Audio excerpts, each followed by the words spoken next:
நானும் பேசக்கூடாதுன்னு தான் பார்த்துட்டே இருந்தேன். உங்க பையன் பண்ணுறதெல்லாம் சுத்தமா சரியில்ல அப்படின்னு சொல்லிட்டு மயிலோடைய அம்மா இங்க கோமதிட்ட வந்து வீட்ல பேசுறாங்க.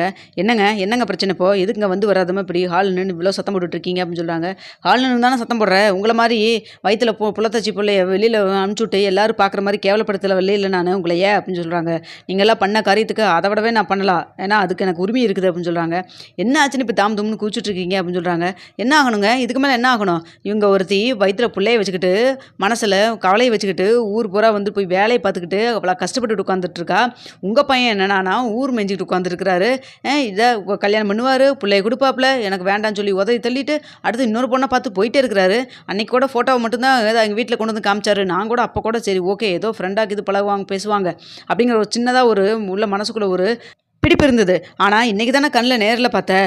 அந்த பொண்ணு பேசுறது என்ன? உங்க பையன் பேசுறது என்ன? என்னதெல்லாம்? கோயில்ல வந்து அட்டூழியம் பண்ணிட்டு உட்காந்துட்டு இருக்காங்க அப்படின்னு சொல்லிலாம் பேசுறாங்க. இதெல்லாம் பார்த்துட்டு இங்க பாருங்கம்மா தேவையில்லாம பேசாதீங்க. சரவணனை பத்தி தான் பேசுறாங்க. சரவணன் அந்த பொண்ணைய வச்சு பார்த்துருப்பாங்க போல இருக்குன்னு சொல்லிட்டு கோமதிக்கு மனசுக்குள்ளேயே தோணிருச்சு. இவ அடங்கவே மாண்டாம் போல இருக்கே அப்படின்னு சொல்லிட்டு ரொம்ப கோவமா இருந்துட்டு இருக்காங்க. அப்ப கரெக்டா அங்க பாண்டியன் வராரு. என்னாச்சு சத்தம் இங்க வரைக்கும் வருது? என்னம்மா உங்களுக்கு வேணும்? அதான் கோர்ட்ல நடந்துட்டு இருக்குதுல்ல கேஸ். அப்புறம் அங்க வந்து பேசிங்க. அங்க வந்து பேசுனா குடும்பத்தோட மான சிரிப்பா சிரிச்சு போயிடும். அதுக்கப்புறம் என் பொண்ணை உங்கள் பையன் வச்சு வாழ்ந்து தானே ஆகணும், வேறு வழி இல்லையே. அப்படி மட்டும் என்ன, இப்போ தான் எங்ககிட்ட தான் ஒரு வீடியோ எவிடன்ஸே இருக்கே, இதை கொண்டுட்டு போய் காமிச்சு எப்படி இருந்தாலும் கோர்ட்டில் உங்களோட நீங்கள் பேசுறதெல்லாம் எதுவுமே ஜெயிக்க போகிறதே கிடையாது. உங்கள் பையன் என்னைக்கு இருந்தாலும் என் பொண்ணோட தான் வாழ முடியும், வாழ்ந்து தான் ஆகணும், வாழாமல் நான் விடமாட்டேன் அப்படின்னு சொல்லி பேசுகிறாங்க. என்ன நடந்து போச்சுன்னு இப்படி வந்து பேசிட்டு இருக்கீங்க அப்படின்னு சொல்கிறாங்க. உங்கள் பையன் அந்த பொண்ணோட பேசுகிறத நிறுத்தவே மாட்டாரா? அதாவது இருக்கிறா வயிற்றில் குழந்தை வாழ்ந்துட்டு இருக்குது, இன்னும் வந்து டைவர்ஸ் கேஸே முடியல, அதுக்குள்ளே எதுக்கு இன்னொரு பொண்ணை பார்த்துட்டு அவர் போயிட்டு இருக்கிறாரு? என்ன விஷயம் இதெல்லாம்? என்ன நினச்சிட்டு இருக்கிறாராமா அப்படின்னு சொல்லி கேட்குறாங்க. இல்லை அது வந்து அப்படின்னு சொல்கிறப்போ என்னமோ பொய் பேசிட்டான்னு சொல்லிட்டு அவளை வீட்டை விட்டு அனுப்பிச்சிங்க. இத்தனைக்கு நாங்கள் பேசின பொய்க்கு மயிலை வந்து வீட்டை விட்டு வெளில துரத்தி விட்டீங்க நீங்கள். இப்போ வந்துட்டு உங்கள் பையன் இவ்வளோ பிரச்சனை இவ்வளோ தப்பு பண்ணிட்டு இருக்காரு. இப்போ தான் விஷயமே எனக்கு தெரியுது. அவர் முன்னாடியே வந்துட்டு அந்த பொண்ணை தான் கல்யாணம் பண்ணுற ஐடியாவில் வந்து உங்கள்கிட்ட வந்து கல்யாணம் பண்ணிக்கிறேன்னு கேட்டிருந்திருக்காரு.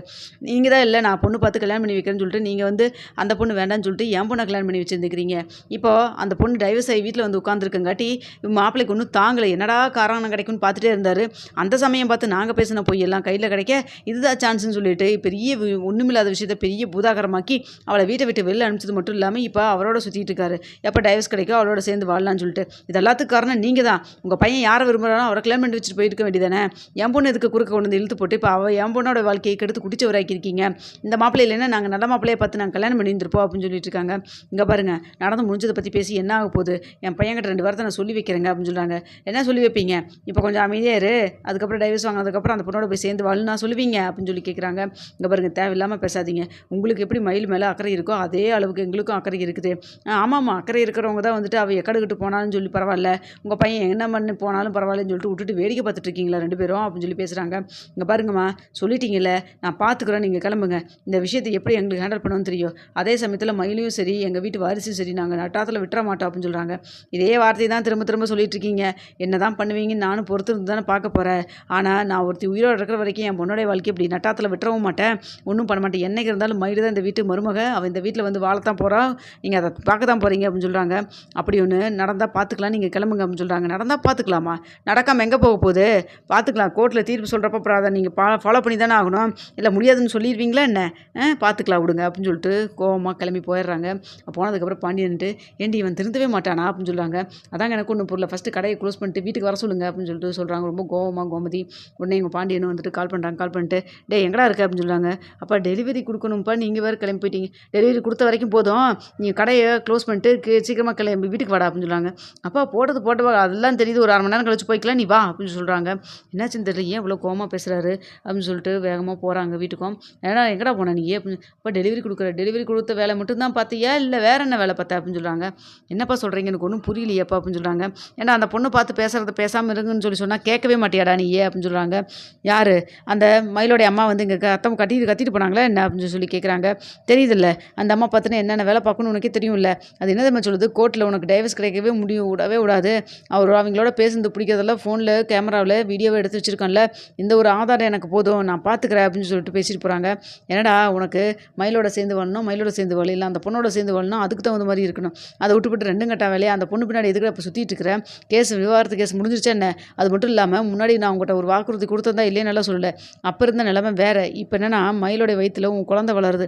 இதெல்லாம் பார்த்துட்டு நாங்கள் அமைதியாக போக முடியுமாடா சொல்லு பார்க்கலாம். அதெல்லாம் பாவமான விஷயம் இல்லடா அப்படின்னு சொல்கிறாங்க. அப்போ இப்போவும் நான் சொல்கிறேன், அந்த குழந்தைய வளர்த்துருக்கு என்னால் என்ன பண்ண முடியுமோ அதை பண்ணுறேன். என்னடா பேசிகிட்டு இருக்க? ஏன்னா 3வது மனசு வந்துட்டு ஒரு குழந்தைக்கு வந்து உதவி செய்கிற மாதிரி பேசிகிட்டு இருக்கிற. காசு பணத்தை எதிர்பார்க்குது. நீ அதான் அப்படி எதிர்பார்க்கறமா இருந்தால் உங்கள் அம்மா கொண்டு போய் கொடுத்த காசை வாங்கியிருக்க மாட்டாளா அந்த மயில்?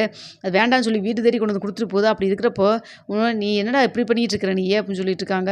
அப்பா நீங்கள் என்ன வேணால் சொல்லுங்கள், மயில் பக்கம் மட்டும் நியாயம் இருக்குங்க மாதிரி தயவு செய்து பேசி என்னைய வந்துட்டு இதாக்காதீங்க, எதிரியாக்காதீங்க அப்படின்னு சொல்லிட்டு இருக்காங்க. டேய் நீ வந்து முன்னாடி எல்லாம் நல்லவனாக தாண்டா இருந்த.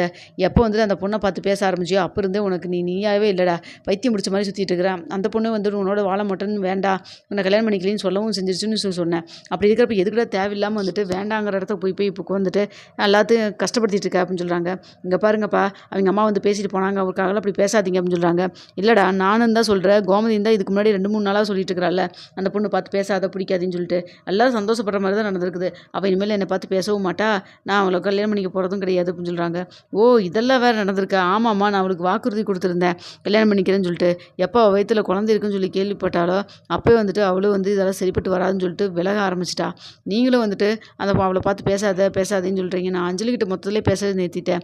நீ உண்மையாலுமே டெலிவரி தான்ப்பா கொடுக்க போனேன். எதேச்சியாக தான் அவளை கோயிலில் வச்சு நான் பார்த்தேன். அப்போன்னு பார்த்து இந்த அம்மா வந்துருச்சு. மற்றபடி நாங்கள் 2 வார்த்தை கூட பேசியிருந்திருக்க மாட்டோம். நாங்கள் 2 பேர் நிற்கிறத பார்த்தோன்னே வந்துட்டு எல்லாத்துக்கு முன்னாடி எப்படி அவமானப்படுத்தி பேசினாங்க தெரியுமாப்பா அப்படின்னு சொல்கிறாங்க. ஆமாண்டா, பொண்ணை பெற்றுருக்குறாங்க. பொண்ணு வாய் வயிறுமா வாழா வெட்டியே வீட்டில் வந்து உட்காந்துட்டு இருக்குது. அப்படி இருக்கிறப்ப எந்த பெற்றவங்களாக இருந்தாலும் கோவம் வரத்தானே செய்யும். அதை தான் அந்த அம்மா பண்ணியிருக்குது அப்படின்னு சொல்கிறாங்க. சரியா போச்சுப்பா, இப்போது என் முன்னாடி என் பக்கம் நியாயம் இருந்துன்னு பேசுகிறீங்க. எப்போ வந்துட்டு குழந்தை வரப்போகுதுன்னு சொல்லி தெரிஞ்சதோ அப்போ இருந்து மயில் பக்கம் வந்து நியாயம் இருக்குன்னு பேச ஆரம்பிச்சிட்டிங்களப்பா. நீங்களே இப்படி பேசுகிறப்போ அப்புறம் இந்த அம்மா எப்படி பேசுவோம் சொல்லுங்கள் பார்க்கலாம் அப்படின்னு சொல்கிறாங்க. இப்போ என்னடா பண்ணணுங்கிற உனக்கு அப்படின்னு சொல்லி கேட்குறாங்க. நான் எதுவும் சொல்லவே இல்லைப்பா, அவகிட்ட பேசக்கூடாதுன்னு சொல்கிறீங்க. கண்டிப்பாக நான் பேசவே போகிறது கிடையாது. ஆனால் எல்லாமே இந்த விவாகரத்து கிடைக்கிற வரைக்கும் தான். கிடைச்சதுக்கப்புறம் நான் என்ன வேணால் பண்ணுவேன், யாரும் என்னை எதுவும் சொல்லவும் கூடாது. என் வாழ்க்கை இனிமேலாவது எனக்கு பிடிச்ச மாதிரி அமைச்சிக்கலான்னு நான் முடிவு பண்ணியிருக்கேன் அப்படின்னு சொல்லிட்டு கோவமாக சொல்லிட்டு ரூமுக்குள்ளே போயிடுறாங்க. என்னங்க இவன் எடுத்தாங்க ஒருத்தன் இப்படி பேசிகிட்டு இருக்கிறான் அப்படின்னு சொல்கிறாங்க. என்ன கோமதி பண்ணுறது, இந்த அம்மா வந்து பேசிட்டு போகிறதுல ஒரு அர்த்தம் இருக்குல்ல. கோர்ட்டில் கேஸ் போயிட்டுருக்குது. இவன் வாட்டுக்கு ஊருக்குள்ளே ஒரு பொண்ணோட பேசிகிட்டு இருந்தா அவங்களுக்கு கோவம் வரத்தானே செய்யும். நம்மளும் 2 பொண்ணுங்களை பெற்றிருக்கோம்ல அப்படின்னு சொல்கிறாங்க. ஆமாங்க, இவங்ககிட்ட சொன்னால் இவன் நம்ம என்ன சொன்னாலும் தப்புங்கிற மாதிரி புரிஞ்சுக்கிறான். எல்லாம் இவன் நல்லதுக்கு தான் சொல்கிறாங்கிறது ஏன் அவன் மண்டையில் ஏற மாட்டேங்குதுன்னு தெரியல அப்படின்னு சொல்கிறாங்க. விடு கோமதி, அவனே ஏற்கனவே வாழ்க்கை தொலைச்சிட்டுமேன்னு சொல்லிட்டு சங்கடத்தில் இருந்துட்டு இருக்கான். 3 பசங்களில் கல்யாணம் ஆனதில் 2 பசங்க பொண்டாட்டியோட இருக்கான். இவன் மட்டும் தனியாக இருக்கான்ல, அவனுக்கு விருப்பு வெறுப்பு எல்லாம் இருக்கும்ல அப்படின்னு சொல்லிட்டு இருக்கிறாங்க. அது மட்டும் இல்லாமல் அந்த பிரச்சனையோட விட்டுருந்தா பரவாயில்ல, அவங்க போலீஸ் ஸ்டேஷன் வரைக்கும் நம்மளை இழுத்துட்டாங்கல்ல, அந்த கோவம் மனசுக்குள்ளே இருக்கத்தானே செய்யுது அப்படின்னு சொல்கிறாங்க. நான் ஒன்றும் இல்லைன்னு சொல்லியேங்க, மயில் வீட்டில் ஆளுங்க பண்ணதும் தப்பு, மயில் பண்ணதும் தப்பு தான், இல்லைன்னாலாம் நான் சொல்லவே இல்லையே. ஆனால் வந்துட்டு என்ன பண்ணுறது, எல்லாம் பொறுத்து போகிறதுக்கு கடந்து போகிறதுக்கு காரணம் நம்ம வீட்டு பேர குழந்தைக்காக தான், இவன் குழந்தைக்காக தான். மற்றபடி வேறு எதுக்காக நான் வந்து அமைதியெல்லாம் போகல. இல்லைன்னா இந்த அம்மா வந்து இங்கே பேசின பேச்சுக்கு நேரம் நான் என்ன பேசியிருப்பேன்னு தெரியும்ல அப்படின்னு சொல்கிறாங்க. எல்லாம் தெரியுது, நம்ம சைடு நம்ம பையன் மேலே தப்பு இருக்கிறப்ப நாம் என்னத்தை பேசிட முடியும் கோமதி சொல்கிறாங்க. ஆமாங்க, எனக்கு ஒன்றும் புரியல. இவன் அமைதியாக இருக்கிறேன்னு சொல்கிறான். இனிமேலாவது அந்த பொண்ணோட கொஞ்ச நாளைக்கு பேசாமல் அமைதியாக இருந்தால் தான் ஆகும். பார்க்கலாம் என்ன நடக்குமோ, கடவுள் விட்ட வழி. ஆனால் வந்துட்டு மயிலோடைய அம்மாவும் பேசுகிறதும் சரியில்லை, இவன் பண்ணுறதும்